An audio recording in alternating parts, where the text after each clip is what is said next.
গাজীপুরের কালিয়াকৈর পৌরসভা প্রতিষ্ঠার ২৫ বছরও গড়ে ওঠেনি সুষ্ঠু বর্জ্য ব্যবস্থাপনা।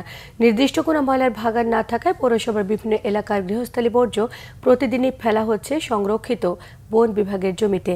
বর্জ্য ব্যবস্থাপনার সংকট দ্রুত সমাধানের জন্য কাজ চলছে বলে জানিয়েছেন উপজেলা নির্বাহী কর্মকর্তা। গাজীপুর থেকে মীর মোহাম্মদ ফারুকের তথ্য ছবি নিয়ে থাকছে ডেস্ক রিপোর্ট।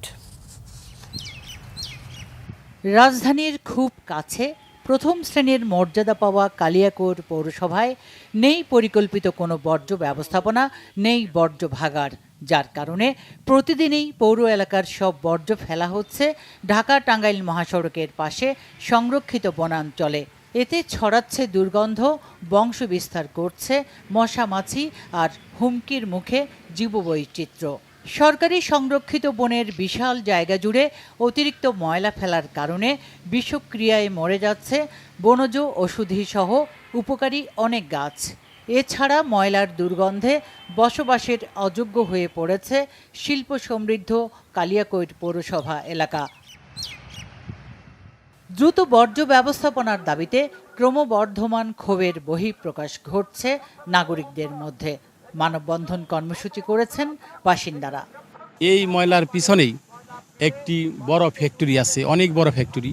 অনেক বিদেশি এখানে কাজ করে, তাদেরকে কাজ করার সুযোগ দিতে হবে। পরিবেশ ভয়াবহ, চরম ভয়াবহ অবস্থায় মানুষের জীবন যাপন করা কষ্টকর হচ্ছে, বিভিন্ন রোগ ব্যাধি ছড়িয়ে পড়ছে। বর্জ্য ব্যবস্থাপনার বিষয়টি দ্রুত সমাধান করতে কাজ চলছে বলে জানান পৌর প্রশাসক।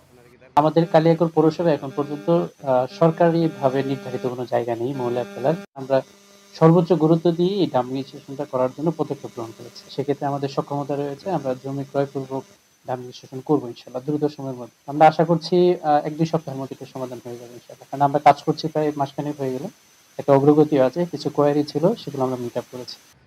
দ্রুত ও সুষ্ঠু একটি বর্জ্য ব্যবস্থাপনার মাধ্যমে শিল্প সমৃদ্ধ এই পৌরসভায় বাসযোগ্য ও সুন্দর পরিবেশ তৈরি হবে এমন প্রত্যাশা কালিয়াকৈর পৌরসভাবাসীর। Bangla vision news desk.